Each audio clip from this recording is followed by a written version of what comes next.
Bonjour, je suis Pierre Weiss, étudiant en 3e année à l'INSA de Lyon au département télécommunications et je vais vous présenter Horde 3, un moteur de jeu écrit en Rust fonctionnant entièrement sur CPU, y compris pour le rendu. Nous allons donc d'abord donner le contexte ayant mené à l'idée de ce moteur, puis décrire la chronologie de son implémentation, et ensuite expliquer les trois grandes composantes de Horde 3, puis enfin relever ses performances avant de conclure. D'abord un peu de contexte. Le rendu 3D en temps réel pour jeux sur PC a commencé sur microprocesseur avec des jeux comme Quake, à basse résolution et basse complexité. Pour avoir une qualité d'image accrue, les cartes graphiques ont été développées et tous les jeux 3D modernes en dépendent pour leur niveau de détail exceptionnel à des résolutions élevées. Cependant, les CPU ont beaucoup évolué depuis 1996, et je voulais savoir quelle était la limite des CPU modernes dans ce domaine. C'est pour cela que j'ai commencé Horde, un moteur de jeu complet fonctionnant entièrement sur CPU. Horde n'a pas été satisfaisant, donc j'ai tout recommencé avec Horde 2, qui n'a pas été satisfaisant non plus. Donc j'ai encore tout recommencé avec Horde 3, en commençant sa conceptualisation en mai 2024, et en écrivant les premières lignes de code en fin juin 2024. D'ici décembre 2024, Horde 3 avait au moins fonctionnalité égale avec Horde 2 en tous aspects, le surpassant fréquemment. Les objectifs de Horde 3 étaient d'améliorer l'expérience des développeurs et de rendre le moteur plus flexible plus facilement que Horde 2, tout en améliorant les performances. Maintenant, l'orchestrateur. Ceci est le cœur de Horde 3. C'est une fonctionnalité en deux grandes étapes. Pendant le développement, le développeur spécifie des tâches que le moteur doit pouvoir effectuer et les arrange dans l'ordre d'exécution voulu pendant une itération de simulation du jeu, potentiellement en plusieurs fils d'exécution différents et parallèles. Ensuite, des macros procédurales génèrent du code Rust valide pour lier les tâches et les structures qu'elles utilisent dans une seule structure optimisée permettant l'exécution de celle-ci. À l'exécution, l'orchestrateur permet d'assurer l'ordre des tâches données dans un contexte haute performance en temps réel.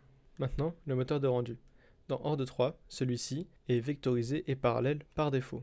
Les cœurs assignés pour le rendu par l'orchestrateur vont lire la liste d'instances de modèles 3D en parallèle, puis projeter les triangles qui les composent d'abord dans l'espace de la caméra, puis après dans l'espace de l'écran, tout en filtrant les triangles qui ne peuvent pas se retrouver dans l'image finale, et en assignant les triangles qui restent à des cases représentant des parties discrètes de l'écran. Cela permet de diviser le travail de rasterisation entre plusieurs cœurs pour des triangles qui occupent une grande partie de l'écran.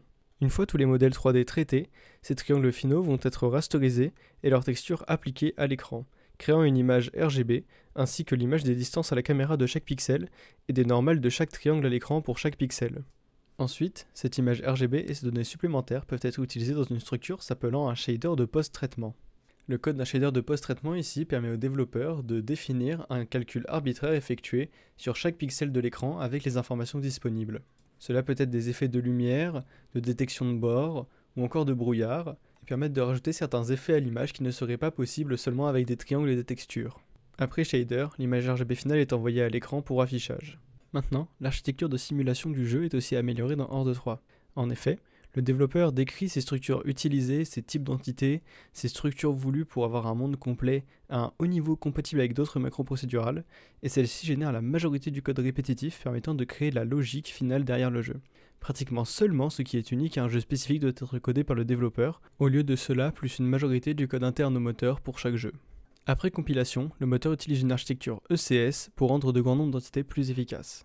Mais qu'est-ce qu'un Entity Component System ? C'est un modèle d'architecture de simulation pour les moteurs de jeu orientés données. Dans le modèle traditionnel, chaque entité est un bloc discret de mémoire, avec toutes ses informations à un seul endroit. C'est facile à coder, mais pas nécessairement efficace pour le matériel, qui préfère lire seulement les données nécessaires de façon séquentielle depuis la RAM. L'ECS résout ce problème en stockant chaque composant d'une entité dans une liste ne comprenant que des composants du même type. Les données similaires sont alignées et continuent en mémoire, et une entité n'est qualifiée que par l'emplacement de ses composants dans toutes les listes. Le moteur a été développé à l'aide d'outils de mesure de performance ou profiling comme Intel VTune. Ces outils permettent de savoir ce qu'il faut optimiser pour avoir le plus d'impact et quels sont les impacts réels d'optimisation jusqu'au matériel. Avec ces outils, les objectifs de performance ont été atteints. 50 000 triangles à l'écran à 60 fps soutenus en 1080p sur ma machine de développement. Cela reste loin d'une carte graphique moderne mais reste parfaitement utilisable pour faire un jeu 3D d'aspect rétro moderne. En conclusion, le projet Horde 3 a atteint tous ses objectifs de base. L'expérience développeur pour les jeux est bien meilleure, et le moteur lui-même est plus flexible et plus simple. Avec 12 000 lignes de code, Horde 3 a plus de fonctionnalités dont le multijoueur, un système plus poussé d'interface et un système de son plus flexible que Horde 2, avec 35 000 lignes de code. Et donc, pourquoi pas une petite démo ?